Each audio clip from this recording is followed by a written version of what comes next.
Welcome to CG talks. ജോഗ്രഫിയിൽ, അതായത് സാമൂഹ്യശാസ്ത്രം സെക്കൻഡിൽ ഇന്ന് 6ാമത്തെ ചാപ്റ്ററായ വിലയും വിപണിയും എന്ന ഭാഗമാണ് നോക്കുന്നത്. അതിൽ കുറച്ച് ചിത്രങ്ങൾ അവിടെ കൊടുത്തിട്ടുണ്ട്. വീട്, ആഹാരം, കമ്പ്യൂട്ടർ, കാറ്, അങ്ങനെ ഒരുപാട് ചിത്രങ്ങൾ അവിടെ കൊടുത്തിട്ടുണ്ട്. അപ്പോൾ നമ്മുടെ ദൈനംദിന ജീവിതത്തിൽ നമ്മുടെ ആവശ്യങ്ങൾ നിറവേറ്റാൻ സഹായിക്കുന്ന വിവിധ വസ്തുക്കളാണ് ആ ചിത്രത്തിൽ നൽകിയിരിക്കുന്നത്. അപ്പോൾ അതിൽ ചിലതൊക്കെ മനുഷ്യൻ്റെ അടിസ്ഥാന ആവശ്യങ്ങൾ നിറവേറ്റുന്നതും മറ്റ് ചിലതെന്ന് പറയുന്നത് ആഗ്രഹങ്ങൾ നിറവേറ്റാൻ സാധിക്കുന്നവയാണ്. അപ്പോൾ അതിൽ അവിടെ നൽകിയിരിക്കുന്ന ചിത്രത്തിൻ്റെ അടിസ്ഥാനത്തിൽ തൊട്ടടുത്ത പേജിലെ പട്ടിക നമുക്ക് പൂർത്തീകരിക്കാൻ സാധിക്കും. അപ്പോൾ ഇതിൽ അടിസ്ഥാന ആവശ്യങ്ങൾ നിറവേറ്റുന്നവ, ആഗ്രഹങ്ങൾ നിറവേറ്റാൻ സഹായിക്കുന്നവ, അങ്ങനെ 2 വിഭാഗം പട്ടിക അവിടെ നൽകിയിട്ടുണ്ട്. അതിൽ അടിസ്ഥാന ആവശ്യങ്ങൾ നിറവേറ്റുന്നവ ആഹാരമുണ്ട്, വസ്ത്രമുണ്ട്, പാർപ്പിടമുണ്ട്. പിന്നെ ആഗ്രഹങ്ങൾ നിറവേറ്റാൻ സഹായിക്കുന്നവ എന്ന് പറയുമ്പോൾ നമുക്ക് വാഹനം, നമുക്ക് ഏതെങ്കിലും ഒരു സ്ഥലത്ത് പോകണമെങ്കിൽ നമ്മുടെ വാഹനം നമ്മൾ ഉപയോഗിക്കുന്നുണ്ട്. അത് നമ്മുടെ ആവശ്യങ്ങൾ നിറവേറ്റുന്നതിന് സഹായിക്കുന്ന വസ്തുക്കളാണ്. അതുപോലെ കമ്പ്യൂട്ടർ ഉണ്ട്, ക്യാമറ ഉണ്ട്. അപ്പോൾ ഇങ്ങനെയുള്ള കാര്യങ്ങളൊക്കെ നമ്മുടെ ആഗ്രഹങ്ങൾ നിറവേറ്റാൻ വേണ്ടി സഹായിക്കുന്ന വസ്തുക്കളാണ്. അപ്പോൾ മനുഷ്യൻ്റെ നിലനിൽപ്പിന് ഒഴിച്ചുകൂടാനാവാത്ത വസ്തുക്കളാണ് നമ്മൾ വായു, ആഹാരം, ജലം, വസ്ത്രം, പാർപ്പിടം തുടങ്ങിയ ഉപകരണങ്ങൾ. അപ്പോൾ അതിനാൽ തന്നെ ഇവയെല്ലാം നമ്മൾ അടിസ്ഥാന ആവശ്യങ്ങൾ, ബേസിക് നീഡ്സ് അഥവാ പ്രാഥമിക ആവശ്യങ്ങൾ എന്ന വിഭാഗത്തിലാണ് നമുക്കതിനെ ഉൾപ്പെടുത്താൻ സാധിക്കാം. അതുകൂടാതെ തന്നെ നമ്മുടെ സന്തോഷകരമായ ജീവിതത്തെയൊക്കെ സഹായിക്കുന്ന വേറെ ചില ആവശ്യങ്ങൾ കൂടി നമുക്ക് അതിൽ പറയുന്നുണ്ട്. അപ്പോൾ ജീവിത അഭിലാഷങ്ങൾ നേടിയെടുക്കാൻ സഹായിക്കുന്ന ഇങ്ങനെയുള്ള ആവശ്യങ്ങൾ നമ്മുടെ നിലനിൽപ്പിന് അത്യാവശ്യമല്ലെങ്കിലും ഇവയെ പൊതുവെ നമ്മൾ ആഗ്രഹങ്ങളായിട്ടാണ് കണക്കാക്കപ്പെടുന്നത്. അപ്പോൾ ഓരോ വ്യക്തിയുടെയും ആവശ്യങ്ങളുടെയും ആഗ്രഹങ്ങളുടെയൊക്കെ മറ്റു വ്യക്തിയിൽ നിന്ന് വ്യത്യസ്തമായിരിക്കും. അത് ശരിയാണല്ലേ? ഒരു വ്യക്തിയുടെ ആവശ്യവും ആഗ്രഹവും, അപ്പോൾ എൻ്റെ ഒരു ആവശ്യങ്ങളും ആഗ്രഹവും ആയിരിക്കില്ല മറ്റൊരു വ്യക്തിയുടേത്. അപ്പോൾ എല്ലാ വ്യക്തികൾക്കും അവരുടേതായ രീതിയിലുള്ള ആവശ്യങ്ങളും ആഗ്രഹങ്ങളും ഉണ്ട്. അപ്പോൾ ഈ സാധ്യമായ സാമ്പത്തിക വിഭവങ്ങളെ, അതായത് നമുക്ക് ലഭിക്കുന്ന, നമ്മളെ കൊണ്ട് സാധിക്കുന്ന സാമ്പത്തിക വിഭവങ്ങളെ ആശ്രയിച്ച് മാത്രമേ അത്തരം ആഗ്രഹങ്ങൾ നിറവേറ്റാൻ ഒരു വ്യക്തിക്ക് കഴിയുകയുള്ളൂ. അപ്പോൾ അതാണ് നമ്മൾ അടിസ്ഥാന ആവശ്യങ്ങളെക്കുറിച്ച് പറഞ്ഞതും അതുപോലെ ആഗ്രഹങ്ങൾ നിറവേറ്റാൻ സഹായിക്കുന്ന ഘടകങ്ങളെക്കുറിച്ച് പറഞ്ഞു. പിന്നെ മനുഷ്യൻ്റെ നിലനിൽപ്പിന് ഒഴിച്ചുകൂടാനാവാത്ത ആവശ്യങ്ങളെക്കുറിച്ച് നമ്മൾ പറഞ്ഞു. വായു, ആഹാരം, ജലം, വസ്ത്രം, പാർപ്പിടം. ഇനി ആധുനിക മനുഷ്യന്, അതായത് ആഹാരം, വസ്ത്രം, പാർപ്പിടം, അതുപോലെ വിദ്യാഭ്യാസം, ആരോഗ്യം, വിനോദം തുടങ്ങിയ ആവശ്യങ്ങളും ആഗ്രഹങ്ങളും ഉണ്ടെന്നുള്ളത് നമുക്ക് മനസ്സിലാക്കാൻ സാധിക്കുന്നുണ്ട്. അപ്പോൾ ഈ കാര്യങ്ങളൊക്കെ പൂർത്തീകരിക്കുന്നതിന് ആവശ്യമായിട്ടുള്ള സാധനങ്ങളും സേവനങ്ങളും എങ്ങനെയാണ് ഉൽപ്പാദിപ്പിക്കുന്നത് എന്നാണ് അവിടെ ഒരു ക്വസ്റ്റ്യൻ കൊടുത്തിരിക്കുന്നത്. അപ്പോൾ നമ്മുടെ ആവശ്യങ്ങൾ തിരിച്ചറിഞ്ഞ് സാധനങ്ങളും സേവനങ്ങളും ഉൽപ്പാദിപ്പിക്കുന്നത് ഉൽപ്പാദകരാണ്. നമ്മുടെ ആവശ്യങ്ങളും ആഗ്രഹങ്ങളൊക്കെ തിരിച്ചറിഞ്ഞ് അതെല്ലാം ഉൽപ്പാദിപ്പിക്കുന്നത് ഉൽപ്പാദകരാണ്, ഈ ഉൽപ്പന്നങ്ങൾ ഉണ്ടാക്കുന്ന ഉൽപ്പാദകർ. ഇപ്പോൾ ഒരു ഉദാഹരണം പറയുകയാണെങ്കിൽ അവിടെ ടെക്സ്റ്റ് ബുക്കിൽ കൊടുത്തിട്ടുണ്ട്. ഒരു നോട്ട് ബുക്ക് നിർമ്മാണത്തെക്കുറിച്ച് ആ ടെക്സ്റ്റ് ബുക്കിൽ നൽകിയിട്ടുണ്ട്. നോട്ട് ബുക്ക് നിർമ്മാണത്തിന് ഉപയോഗിക്കുന്ന സാധന സാമഗ്രികളെക്കുറിച്ചാണ് അവിടെ ചിത്രത്തിൽ നൽകിയിരിക്കുന്നത്. അസംസ്കൃത വസ്തുക്കളുണ്ട്, വ്യവസായശാലയുണ്ട്, അങ്ങനെ ഉൽപ്പന്നം ലഭിക്കുന്നത്. നോട്ട് ബുക്ക് നിർമ്മാണത്തിന് പ്രധാനമായിട്ടും മുള, അതുപോലെ മരത്തിൻ്റെ പൾപ്പ്, പിന്നെ തുടങ്ങിയ അസംസ്കൃത വസ്തുക്കളോടൊപ്പം യന്ത്രങ്ങൾ, ഇന്ധനം, കെട്ടിടങ്ങൾ, ഭൂമി, അധ്വാനം, അതൊക്കെയാണ് പൂർണ്ണമായിട്ടും ഉപയോഗപ്പെടുന്നത്. അപ്പോൾ ഇത്തരത്തിൽ ഉൽപ്പാദന പ്രക്രിയയിൽ ഉപയോഗിക്കുന്ന ഘടകങ്ങളെ നിവേശങ്ങൾ, അതായത് ഇൻപുട്ട് എന്ന പേരിലും, ഈ നിവേശങ്ങളെ ഉപയോഗിച്ച് നിർമ്മിക്കുന്ന വസ്തുക്കളെ ഉൽപ്പന്നങ്ങൾ, ഔട്ട്പുട്ട് എന്ന പേരിലും വിളിക്കുന്നുണ്ട്. അപ്പോൾ നിവേശങ്ങളെ ഉൽപ്പന്നങ്ങളാക്കി മാറ്റുന്ന പ്രക്രിയയാണ് ഉൽപ്പാദനം, പ്രൊഡക്ഷൻ എന്ന പേരിൽ അറിയപ്പെടുന്നത്. അപ്പോൾ ഉൽപ്പാദന പ്രക്രിയയിൽ ഉപയോഗിക്കുന്ന ഘടകങ്ങൾ, ഇപ്പോൾ മുള, മരത്തിൻ്റെ പൾപ്പ്, പിന്നെ അതുപോലെ യന്ത്രങ്ങൾ, ഇന്ധനം, അങ്ങനെയുള്ള നിവേശങ്ങളെ ഇൻപുട്ട് എന്ന പേരിലാണ് അറിയപ്പെടുന്നത്. പിന്നെ ഈ നിവേശങ്ങളെ ഉപയോഗിച്ച് നിർമ്മിക്കുന്ന വസ്തുക്കളെ നമ്മൾ ഉൽപ്പന്നങ്ങൾ എന്ന പേരിലാണ് അറിയപ്പെടുന്നത്. അതായത് ഇപ്പോൾ അതുമായിട്ട് ഈ നിവേശങ്ങൾ എന്ന് പറയുമ്പോൾ ആ നിവേശങ്ങളെ വെച്ച് ഉണ്ടാക്കുന്ന ഉൽപ്പന്നം എന്ന് പറയുന്നത് ഇപ്പോൾ നോട്ട്ബുക്ക് ഉണ്ടാക്കുന്നുണ്ട്. അപ്പോൾ അതിനെ നമ്മൾ ഉൽപ്പന്നങ്ങൾ ഔട്ട്പുട്ട് എന്ന പേരിൽ അറിയപ്പെടുന്നുണ്ട്. പിന്നീട് നിവേശങ്ങളെ ഉൽപ്പന്നങ്ങളാക്കി മാറ്റുന്ന പ്രക്രിയയാണ് ഉൽപ്പാദനം, പ്രൊഡക്ഷൻ എന്ന പേരിൽ അറിയപ്പെടുന്നത്. അപ്പോൾ അവിടെ നിവേശങ്ങൾ ഏതൊക്കെയാണ് എന്നുള്ളതൊരു പദസൂര്യൻ കൊടുത്തിട്ടുണ്ട്. നിവേശങ്ങൾ അവിടെ 2-3 എഴുതിയിട്ടുണ്ട്. യന്ത്രങ്ങൾ, കെട്ടിടങ്ങൾ, സംഘാടനം, ഭൂമി. വേറെ ചിലതും അതിൽ വരുന്നുണ്ട്. അധ്വാനം വരുന്നുണ്ട്, ഇന്ധനങ്ങൾ, സാമഗ്രികൾ, ഉപകരണങ്ങൾ. അതെല്ലാം ആ നിവേശങ്ങളിൽ പദസൂര്യനിൽ ഉൾക്കൊള്ളുന്നതാണ്. ഇനി അടുത്തത് പറയുകയാണെങ്കിൽ ഉൽപാദന ധർമ്മം. ഉൽപ്പന്നങ്ങളുടെ ആവശ്യം കൂടുതലാണെങ്കിൽ അതിൻ്റെ ഉൽപ്പാദനം വർദ്ധിപ്പിക്കേണ്ടതായിട്ട് വരുന്നുണ്ട്. അപ്പോൾ അതായത് നോട്ട്ബുക്കിൻ്റെ ആവശ്യം കൂടുതലായിട്ട് വരികയാണെങ്കിൽ നോട്ട്ബുക്ക് ഉൽപ്പാദിപ്പിക്കണം അല്ലേ? അപ്പോൾ ഇതിനു വേണ്ടിയിട്ട് ഉൽപ്പാദകർക്ക് സ്വീകരിക്കാവുന്ന വിവിധ മാർഗങ്ങൾ എന്തൊക്കെയാണെന്നാണ് പറയുന്നത്. അതായത് ഉൽപ്പന്നം വർദ്ധിപ്പിക്കാൻ നിവേശങ്ങളുടെ അളവ് വർദ്ധിപ്പിക്കാം. നിവേശങ്ങൾ എന്ന് പറഞ്ഞാൽ നമ്മൾ യന്ത്രങ്ങൾ, കെട്ടിടങ്ങൾ, അധ്വാനം അങ്ങനെയുള്ള കാര്യങ്ങളൊക്കെ കൂടുതലായിട്ട് അളവ് വർദ്ധിപ്പിക്കാം. മികച്ച സാങ്കേതിക വിദ്യ ഉപയോഗപ്പെടുത്താം. പിന്നെ ഉൽപ്പാദന ഘടകങ്ങളുടെ ഉൽപ്പാദനക്ഷമത വർദ്ധിപ്പിക്കാം. ഇങ്ങനെയുള്ള കാര്യങ്ങളൊക്കെ ഉൽപ്പാദകർക്ക് സ്വീകരിക്കാൻ പറ്റും. അപ്പോൾ ഇങ്ങനെയുള്ള ഈ ആവശ്യങ്ങൾക്കനുസരിച്ച് ഉൽപ്പാദിപ്പിക്കുന്ന ഉൽപ്പന്നങ്ങളുടെ അളവ് കൂട്ടുകയോ കുറയ്ക്കുകയോ ചെയ്യാൻ സാധിക്കും. അപ്പോൾ ഉൽപ്പന്നത്തിൻ്റെ അളവ് അത് ഉൽപ്പാദിപ്പിക്കുന്നതിനായി ഉപയോഗപ്പെടുത്തിയ നിവേശങ്ങളുടെ അളവിനെയും അവയുടെ ഉൽപ്പാദനക്ഷമതയെയും കൂടുതലായിട്ടും ആശ്രയിച്ചിരിക്കുന്നുണ്ട്. ഇനി അതിൽ ഉൽപ്പാദന ധർമ്മം എന്താണെന്നാണ് അവിടെ കൊടുത്തിരിക്കുന്നത്. ഒരു നിശ്ചിത കാലയളവിൽ ഉൽപ്പാദന പ്രക്രിയയിൽ ഉപയോഗിച്ചിട്ടുള്ള നിവേശങ്ങളും നിർമ്മിക്കപ്പെടുന്ന ഉൽപ്പന്നങ്ങളും തമ്മിലുള്ള സാങ്കേതിക ബന്ധമാണ് ഉൽപ്പാദന ധർമ്മം എന്ന് പറയുന്നത്. ഒരു ചെറിയ കാലയളവിനുള്ളിൽ നമ്മൾ എന്തെങ്കിലും ഉൽപ്പന്നങ്ങൾ ഉൽപ്പാദിപ്പിക്കുകയാണെങ്കിൽ അതിൽ ഉപയോഗിച്ചിട്ടുള്ള നിവേശങ്ങൾ പിന്നെ അത് നിർമ്മിക്കപ്പെടുന്ന ഉൽപ്പന്നങ്ങളും തമ്മിലുള്ള സാങ്കേതിക ബന്ധമാണ് ഉൽപ്പാദന ധർമ്മം. നിവേശങ്ങളും അത് നിർമ്മിക്കപ്പെടുന്ന ഉൽപ്പന്നങ്ങളും തമ്മിലുള്ള ബന്ധത്തിനെയാണ് നമ്മൾ ഉൽപ്പാദന ധർമ്മം എന്ന പേരിൽ അറിയപ്പെടുന്നത്. ഇപ്പോൾ നമ്മൾ കഴിഞ്ഞ ചാപ്റ്ററിലൊക്കെ ഉൽപ്പാദന ഘടകങ്ങളെക്കുറിച്ച് പറഞ്ഞിരുന്നു. ഭൂമി, തൊഴിൽ, മൂലധനം, സംഘാടനം അവയെക്കുറിച്ച് നമ്മൾ പറഞ്ഞിരുന്നു. അപ്പോൾ അതിനെ നമ്മൾ ചെറിയ സൂചകങ്ങളായിട്ട് കൊടുക്കുന്നുണ്ട്. ഭൂമി N, അതുപോലെ തൊഴിൽ L, K മൂലധനം, O സംഘാടനം. അപ്പോൾ Q എന്ന് പറയുന്നത് ആകെ ഉൽപ്പാദിപ്പിക്കുന്ന ഉൽപ്പന്ന സൂചകമായിട്ടും പരിഗണിച്ചാൽ ഉൽപ്പാദന ധർമ്മത്തെ നമുക്ക് താഴെ നൽകിയിരിക്കുന്ന ഒരു സമവാക്യത്തിൽ കൊണ്ടെത്തിക്കാൻ സാധിക്കും. അവിടെ നൽകിയിരിക്കുന്ന സമവാക്യം തന്നെ ശ്രദ്ധിക്കാം. Q എന്ന് പറയുന്നത് F, N വരുന്നുണ്ട്, L വരുന്നുണ്ട്, K വരുന്നുണ്ട്, O വരുന്നുണ്ട്. Q is the function of N, L, K, O. അപ്പോൾ Q എന്ന് പറയുന്നത് മൊത്ത ഉൽപ്പന്നത്തിൻ്റെ അളവ്, അതായത് total quantity of products. N ഭൂമി, L അല്ലേ ലാൻഡാണ്, L തൊഴിൽ അഥവാ അധ്വാനം ലേബർ, K എന്ന് പറയുന്നത് മൂലധനം ക്യാപിറ്റൽ, സാങ്കേതിക വിദ്യ, കെട്ടിടങ്ങൾ, ഉപകരണങ്ങൾ, അതുപോലെ സാമ്പത്തിക മൂലധനം മുതലായവയൊക്കെ അതിൽ വരുന്നുണ്ട്. O എന്ന് പറയുന്നത് സംഘാടനം ഓർഗനൈസേഷൻ.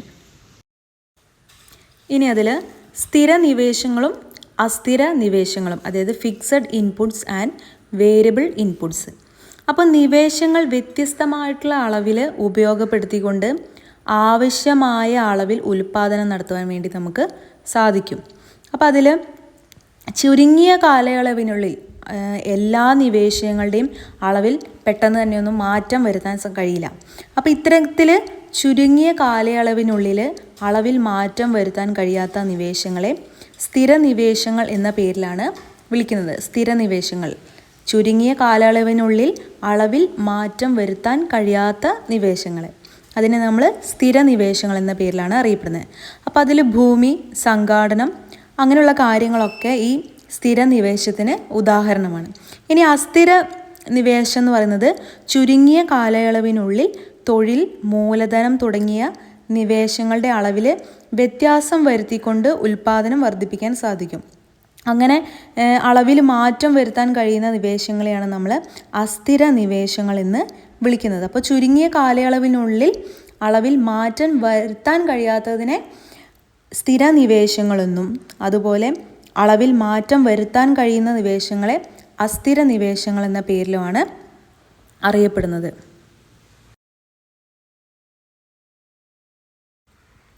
ഇനി അവിടെ ഒരു ഡയഗ്രം കൊടുത്തിട്ടുണ്ട്. ഹ്രസ്വ കാലയളവിലെ നിവേശങ്ങളുടെ പ്രത്യേകത ഉൾപ്പെടുത്തി അവിടെ ഒരു ഡയഗ്രം പൂർത്തീകരിക്കാൻ. അപ്പോൾ അസ്ഥിര നിവേശങ്ങൾ ഏതൊക്കെയാണ്? ഒന്ന് തൊഴിൽ അധ്വാനം അവിടെ കൊടുത്തിട്ടുണ്ട്. അതിൽ ഉൾപ്പെടുന്നത് മൂലധനം ഉൾപ്പെടും. അതുപോലെ സംഘാടനം അവിടെ ഒരു ബോക്സിൽ കൊടുത്തിട്ടുണ്ട്. സംഘാടനം, അതുപോലെ ഭൂമി അതിൽ ഉൾപ്പെടും. പിന്നെ അതെല്ലാം സ്ഥിര നിവേശങ്ങളാണ്.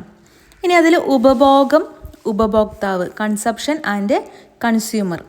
അപ്പോൾ അതിൽ ഉൽപ്പാദന പ്രക്രിയയിലൂടെ ഉൽപ്പാദിപ്പിക്കുന്ന സാധനങ്ങളും സേവനങ്ങളും ഉപയോഗപ്പെടുത്തിയാണ് മനുഷ്യൻ തൻ്റെ ആവശ്യങ്ങളൊക്കെ നിറവേറ്റുന്നു എന്ന കാര്യങ്ങൾ നമുക്ക് മനസ്സിലായിട്ടുണ്ട്. അപ്പോൾ മനുഷ്യൻ തൻ്റെ ആവശ്യങ്ങൾ നിറവേറ്റുന്നതിനായിട്ട് സാധനങ്ങളും സേവനങ്ങളും വാങ്ങി ഉപയോഗിക്കുന്നതിനെയാണ് നമ്മൾ ഉപഭോഗം, അതായത് കൺസംഷൻ എന്ന പേരിൽ അറിയപ്പെടുന്നത്. മനുഷ്യൻ തൻ്റെ ആവശ്യങ്ങൾ നിറവേറ്റുന്നതിന് വേണ്ടി സാധനങ്ങളും സേവനങ്ങളും വാങ്ങി ഉപയോഗിക്കുന്നതിന്. നമ്മൾക്കിപ്പോൾ എന്തെങ്കിലും ഒരു ആവശ്യങ്ങൾ ഉണ്ടായാൽ, നമ്മൾ പുതിയതായിട്ട് സ്കൂൾ തുറക്കുമ്പോൾ സ്കൂളിലേക്ക് പോകുമ്പോൾ നമുക്കതിന് ആവശ്യമുള്ള സാധനങ്ങൾ, ബാഗ്, കുട, ബുക്കുകൾ, അങ്ങനെയുള്ള കാര്യങ്ങളൊക്കെ നമ്മൾ വാങ്ങുന്നുണ്ട്. അപ്പോൾ നമ്മുടെ ആവശ്യങ്ങൾ നിറവേറ്റുന്നതിന് വേണ്ടി സാധനങ്ങളും സേവനങ്ങളും വാങ്ങി ഉപയോഗിക്കുന്നതിനെ ഉപഭോഗം, കൺസംഷൻ എന്ന പേരിലാണ് അറിയപ്പെടുന്നത്.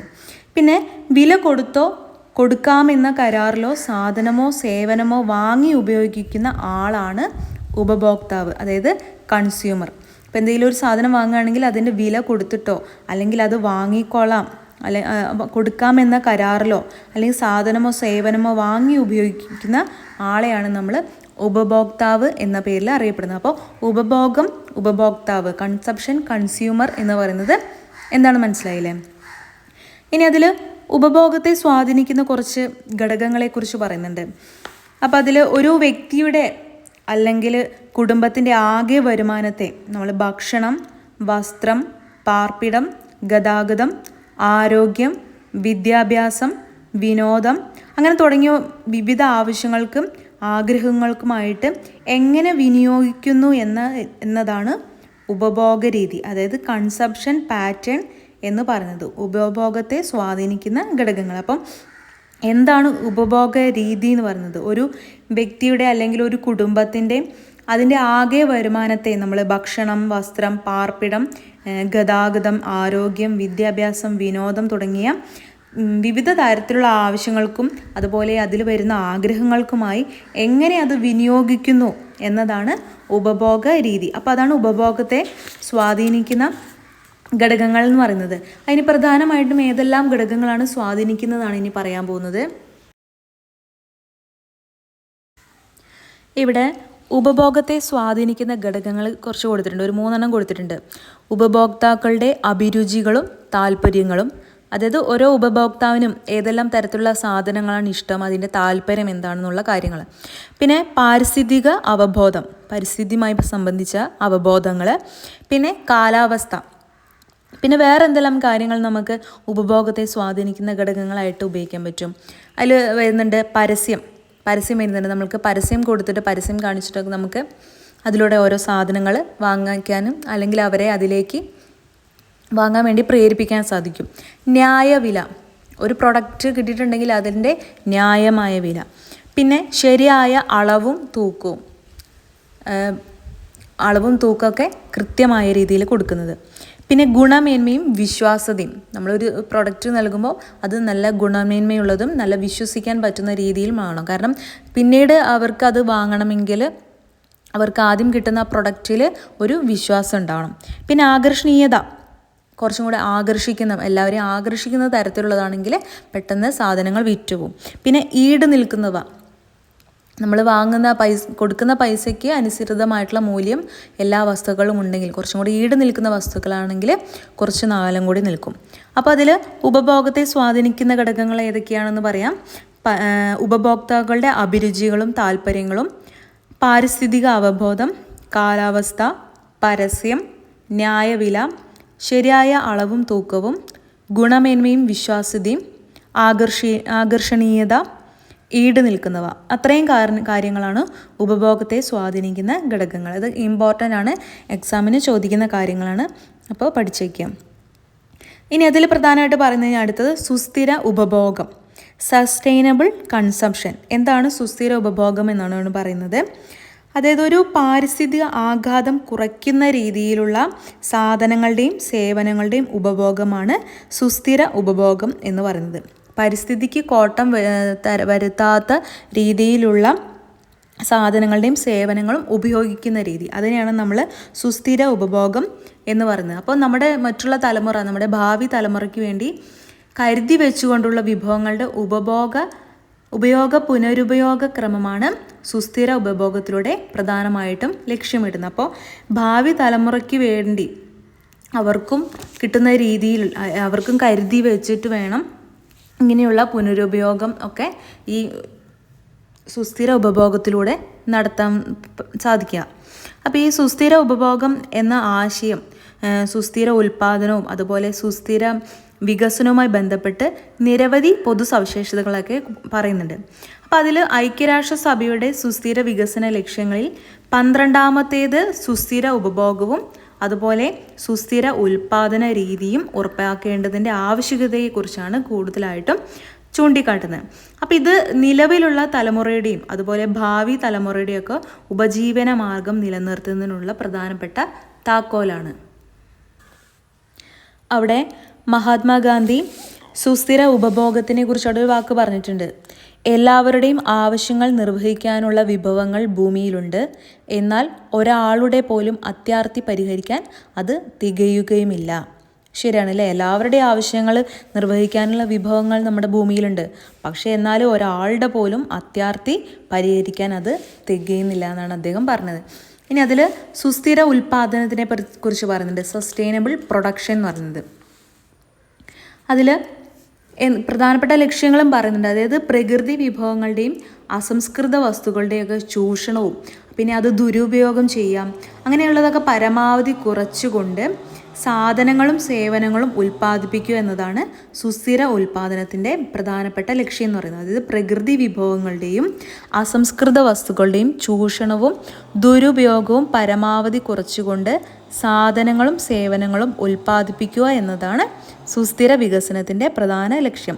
ഇനി മറ്റുള്ള ലക്ഷ്യങ്ങളെക്കുറിച്ച് പറയുന്നുണ്ട്, അതൊക്കെ ഇമ്പോർട്ടൻ്റ് ആണ്. സുസ്ഥിര ഉൽപ്പാദനം എക്സാമിന് ചോദിക്കുന്നതാണ്, ഇമ്പോർട്ടൻ്റ് ആണ്. അതിൻ്റെ മറ്റ് ലക്ഷ്യങ്ങൾ ഏതൊക്കെയാണെന്ന് നമുക്ക് നോക്കാം. വിഭവങ്ങളുടെ ഫലപ്രദമായ ഉപയോഗത്തിലൂടെ പാരിസ്ഥിതിക ആഘാതങ്ങൾ കുറയ്ക്കുക. കൃത്യമായ രീതിയിൽ ഫലപ്രദമായ രീതിയിൽ മാത്രം വിഭവങ്ങൾ ഉപയോഗിക്കുക, അത് പാരിസ്ഥിതിക ആഘാതങ്ങൾ കുറയ്ക്കാൻ ശ്രമിക്കുക. വിഭവങ്ങളുടെ പുനരുൽപാദന സാധ്യത പരമാവധി പ്രയോജനപ്പെടുത്തുക. അതായത് വിഭവങ്ങൾ പുനരുൽപാദനം സാധ്യമാക്കുന്നവ അതിനെ കൂടുതലായിട്ടും പ്രോത്സാഹിപ്പിക്കുക അല്ലെങ്കിൽ പ്രയോജനപ്പെടുത്തുക. ഉൽപാദനത്തിലൂടെയും ഉൽപ്പന്നങ്ങളുടെ പുനരുപയോഗത്തിലൂടെയും ആവശ്യമായ എല്ലാ സാധനങ്ങളും പരമാവധി ജനങ്ങളിലേക്ക് എത്തിക്കുക. അപ്പോൾ അതിൽ ഉപയോഗത്തിൽ നടത്തി അതിൻ്റെ ആവശ്യമായ എല്ലാ സാധനങ്ങളും പരമാവധി ജനങ്ങളിലേക്ക് എത്തിക്കുക. ഊർജ്ജ സംരക്ഷണം പരമാവധി ഉറപ്പുവരുത്തുക, ഊർജം സംരക്ഷിക്കുന്നത്. സുരക്ഷിതമായ തൊഴിലിടവും തൊഴിലാളികളുടെ സുരക്ഷിതത്വവും ഉറപ്പാക്കുക. തൊഴിലിടം സുരക്ഷിതമാണെന്ന് ഉറപ്പുവരുത്തുക, അതുപോലെ തൊഴിലാളികളുടെ സുരക്ഷയും ഉറപ്പുവരുത്തുക. അപ്പോൾ പരിസ്ഥിതിക്ക് ദോഷം വരുത്താതെയുള്ള ഉപഭോഗ സംസ്കാരവും അതുപോലെ ഉൽപാദന രീതിയും അതൊക്കെ വളർത്തിയെടുക്കേണ്ടതിൻ്റെ ആവശ്യകതയെക്കുറിച്ചാണ് ഐക്യരാഷ്ട്ര സംഘടന പോലുള്ള ഏജൻസികൾ മുന്നറിയിപ്പ് നൽകുന്നുണ്ട്. അപ്പോൾ ഇത്രയും കാര്യങ്ങളാണ് ലക്ഷ്യങ്ങൾ, സുസ്ഥിര ഉൽപാദനത്തിൻ്റെ പ്രധാനപ്പെട്ട ലക്ഷ്യങ്ങൾ. ഇനി അതിൽ സുസ്ഥിര വികസനത്തിനെ കുറിച്ചാണ് പറയുന്നത്. എന്താണ് സുസ്ഥിര വികസനം? അതായത് സസ്റ്റൈനബിൾ ഡെവലപ്മെൻറ്റ്. അപ്പോൾ ഒരു രാജ്യത്തിൻ്റെ സാമ്പത്തിക വളർച്ചയും അതുപോലെ പുരോഗതിയൊക്കെ ലക്ഷ്യമിട്ടിട്ടാണ് വീണ്ടും സുസ്ഥിര വികസനം എന്ന പദ്ധതി കൂടുതലായിട്ടും വരുന്നത്. അപ്പോൾ ഇങ്ങനെയുള്ള വികസന പ്രവർത്തനങ്ങളൊക്കെ നടക്കുമ്പോൾ പലപ്പോഴും അത് പ്രകൃതി വിഭവങ്ങളുടെ ചൂഷണത്തിനും അതുപോലെ പരിസ്ഥിതി നാശത്തിനൊക്കെ കാരണമാവുന്നുണ്ട്. അപ്പോൾ ഈ വികസന പ്രവർത്തനങ്ങൾ എന്ന് പറയുന്നത് രാജ്യത്തിൻ്റെ സാമ്പത്തിക പുരോഗതിയിലും ജനങ്ങളുടെ ജീവിത നിലവാരത്തിലൊക്കെ അനുകൂലമായ മാറ്റങ്ങൾ ഉണ്ടാകുന്ന അല്ലെങ്കിൽ സൃഷ്ടിക്കുന്നുണ്ടെങ്കിലും നിരവധി സാമൂഹിക പാരിസ്ഥിതിക പ്രശ്നങ്ങൾക്കൊക്കെ ഇത് കാരണമാകുന്നുണ്ട്. അപ്പോൾ അവിടെ ഒരു രണ്ട് ക്വസ്റ്റ്യൻ കൊടുത്തിട്ടുണ്ട്.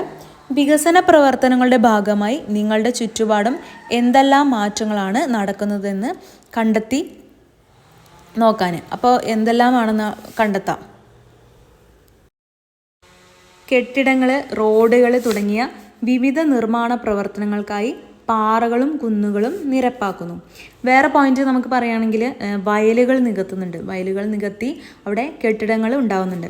പിന്നെ അശാസ്ത്രീയമായ നിർമ്മാണ പ്രവർത്തനങ്ങൾ നടത്തുന്നുണ്ട്. പിന്നെ വന നശീകരണങ്ങൾ, മരങ്ങളെല്ലാം വെട്ടിമുറിച്ച് മാറ്റുന്നത്. പിന്നെ അടുത്ത ക്വസ്റ്റ്യൻ, വികസന പ്രവർത്തനങ്ങൾ സമൂഹത്തിൻ്റെ പുരോഗതിക്ക് അത്യന്താപേക്ഷിതമാണെങ്കിലും പരിസ്ഥിതിക്കും മനുഷ്യർ ഉൾപ്പെടുന്ന ജീവജാലങ്ങളിലും ഉണ്ടാകുന്ന പ്രത്യാഘാതങ്ങൾ എന്തെല്ലാമായിരിക്കും? ഒന്ന്, പ്രാദേശിക കാലാവസ്ഥയെ ദോഷകരമായി ബാധിക്കുന്നു. പ്രകൃതി ദുരന്തങ്ങൾ ഉണ്ടാകുന്നു. വരൾച്ച ഉണ്ടാകുന്നു. മലിനീകരണം ഉണ്ടാകുന്നുണ്ട്. പിന്നെ ഇതിൽ മൂന്നാമത്തെ ക്വസ്റ്റ്യൻ, ഇത്തരത്തിലുള്ള പ്രത്യാഘാതങ്ങളെ പരമാവധി കുറച്ചുകൊണ്ട് രാജ്യത്തിൻ്റെ വികസന പ്രവർത്തനങ്ങൾ ഏതെല്ലാം തരത്തിൽ സാധ്യമാക്കാം? അതായത് നമുക്ക് കുന്നിൻ ചെരുവുകളിലൊക്കെ തട്ടുതട്ടായിട്ടുള്ള കൃഷി രീതികളൊക്കെ പ്രോത്സാഹിപ്പിക്കാം. പിന്നെ അതുപോലെ നദീതീരങ്ങളിലൊക്കെ നിർമ്മാണ പ്രവർത്തനങ്ങളൊക്കെ പരമാവധി അത് ഒഴിവാക്കാൻ ശ്രദ്ധിക്കാം. പിന്നെ പരിസ്ഥിതി മലിനീകരണം പരമാവധി ഒഴിവാക്കിക്കൊണ്ടുള്ള പല വികസന പ്രവർത്തനങ്ങളൊക്കെ പ്രോത്സാഹിപ്പിക്കുക. അപ്പോൾ ഇങ്ങനെയുള്ള പ്രവർത്തനങ്ങളൊക്കെ വരുമ്പോൾ നമുക്ക് രാജ്യത്തിൻ്റെ വികസന പ്രവർത്തനങ്ങൾ നടത്താൻ സാധിക്കുന്നുണ്ട്. ഇനി അതിൽ സുസ്ഥിര വികസന ലക്ഷ്യങ്ങൾ ഇമ്പോർട്ടൻ്റ് ആണ് എക്സാമിന്. പ്രധാനപ്പെട്ട ലക്ഷ്യങ്ങൾ 17 പറയുന്നുണ്ട്. 1, ദാരിദ്ര്യ നിർമ്മാർജ്ജനം. 2, വിശപ്പില്ലാത്ത അവസ്ഥ. 3, നല്ല ആരോഗ്യവും ക്ഷേമവും. 4, ഗുണമേന്മയുള്ള വിദ്യാഭ്യാസം.